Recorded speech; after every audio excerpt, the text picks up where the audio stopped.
بسم اللہ الرحمن الرحیم رب اشرح لی صدری ویسر لی امری واحلل عقدۃ من لسانی یفقہوا قولی رب زدنی علما۔ آج قرآن پاک کی 37ویں سورت پر کچھ غور و فکر کرتے ہیں۔ الصفات 182 آیات اور 5 رکوع پر مشتمل ایک مکی سورت ہے۔ میں نے اس سورت کو ڈیوائن پاورز کا نام دیا ہے۔ سورت کا آغاز فرشتوں کی 3 صفات سے ہو رہا ہے، جس سے ان کے معبود یا رب تعالیٰ کے عزیز و اقارب ہونے کی نفی ہو رہی ہے۔ الصفات وہ فرشتے ہیں جو مکمل طور پر رب کے تابع ہیں، آسمان میں اپنے رب کے سامنے صفیں باندھ کر کھڑے ہوتے ہیں۔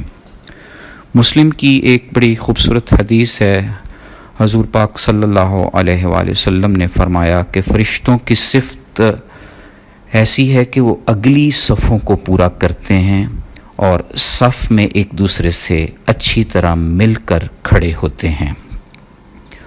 الزاجرات سے مراد وہ فرشتے ہیں جو انسانوں پر خدائی فیصلوں کا نفاذ کرتے ہیں۔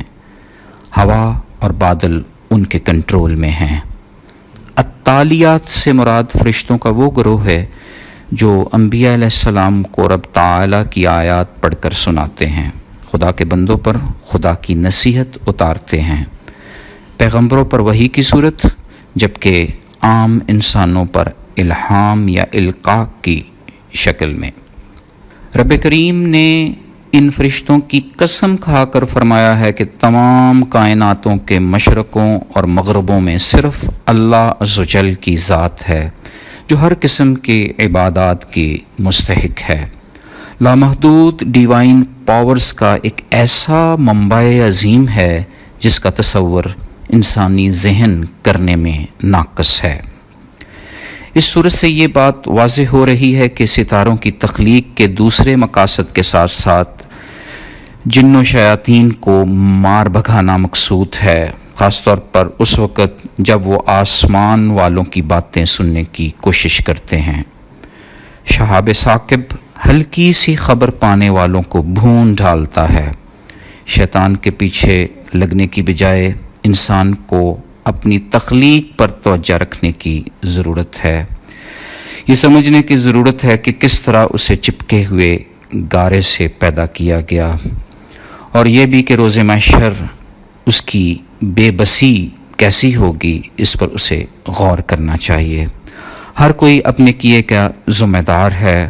اچھائی اور برائی کی تمیز چونکہ انسان کو ودیعت کر دی گئی ہے، اس لیے روز محشر کسی لیڈر، کسی مذہبی رہنما پر یہ ذمہ داری نہیں ڈالی جا سکتی کہ اس شخص نے مجھے غلط راہوں میں لگایا تھا۔ اس صورت پر مزید غور و فکر کرنے سے معلوم ہوتا ہے کہ دنیا آزمائش کی جگہ ہے۔ رب کی وحدانیت، رسول پاک صلی اللہ علیہ وسلم کی حقانیت پر دل و جان سے عمل پیرا ہو کر انسان ایک ایسی جنت کا حقدار ٹھہرے گا جہاں لطیف ترین سرگرمیاں اور پربہار مشاہدات ہوں گے۔ انسان عزت پائے گا اور اس کی خدمت کے لیے بڑی بڑی حسین آنکھوں والے اور شتر مرغ کے انڈے کی مانند گورے خدام ہوں گے جو پلک جھپکتے ہی انسان کی ہر خواہش پوری کرنے کی صلاحیت رکھتے ہوں گے۔ وہ سارا منظرنامہ پیش کیا جا رہا ہے کہ اہل جنت کس طرح کا مکالمہ کریں گے، دنیا میں گزارا ہوا وقت یاد کریں گے، دوست احباب رشتہ دار اچھے برے سب یاد آئیں گے، آخر میں یہاں تک مان لیں گے کہ رب کے فضل سے وہ اس جنت میں پہنچے ہیں۔ اس صورت میں سابقہ مشرکین کے انجام کی طرف بھی اشارہ کیا گیا ہے کہ وہ اللہ رب العزت کی نافرمانی کی وجہ سے تباہ و برباد ہو گئے، لیکن نیک عمل کرنے والوں اور دعا کرنے والوں پر رب تعالیٰ کی خصوصی رحمت برستی رہی۔ حضرت نوح علیہ السلام کی دعا، حضرت ابراہیم علیہ السلام کی بیٹے کے لیے دعا، مچھلی کے پیٹ میں حضرت یونس علیہ السلام کی دعا در حقیقت ہمیں سبق دے رہی ہیں، اس بات کی ترغیب دی جا رہی ہے کہ رب سے ہم کلام ہونے، اس کی قربت حاصل کرنے، ایمان کو مضبوط کرنے اور شیطان کے خفیہ حملوں سے بچاؤ کا نسخہ کیمیا دعا کی شکل میں ہے، جس سے نہ صرف دنیا کی نعمتیں حاصل ہوتی ہیں بلکہ ڈیوائن پاورز میں سے کچھ قوت بھی مل جاتی ہے۔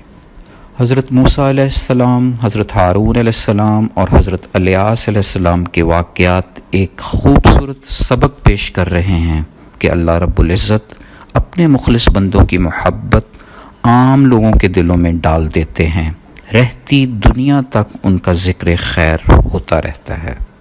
حضرت نوح علیہ السلام اور حضرت لوط علیہ السلام کی قوم کی ہلاکت سے یہ سبق ملتا ہے کہ اللہ کے سچے پیغمبروں کی نافرمانی کرنے پر دنیا ہی میں عذاب کے فرشتے الزاجرات مقرر ہو جاتے ہیں، دوسری جانب اطاعت پر انعامات کی بارش ہوتی ہے۔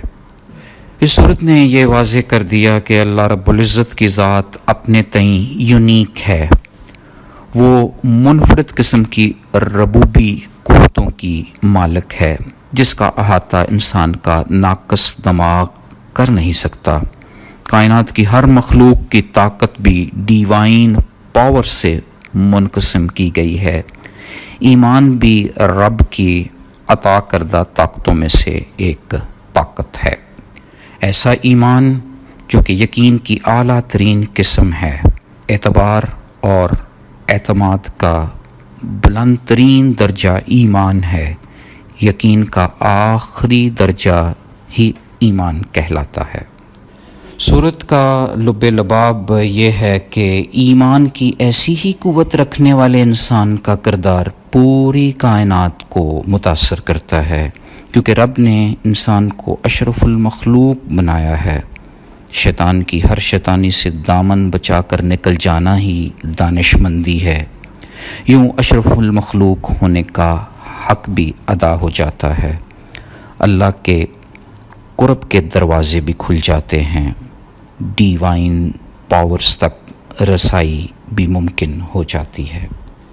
ابن ابی حاتم سے روایت ہے کہ رسول اللہ صلی اللہ علیہ وآلہ وسلم نے فرمایا، جو شخص یہ پسند فرمائے کہ قیامت کے دن اسے ترازو بھر کر اجر ملے تو جب بھی وہ کسی مجلس سے اٹھنے کا ارادہ کرے تو یہی تینوں آیات جو اس صورت کی آخری 3 آیات ہیں پڑھ لے۔ سبحان ربک رب العزت عما یصفون وسلام علی المرسلین والحمد للہ رب العالمین۔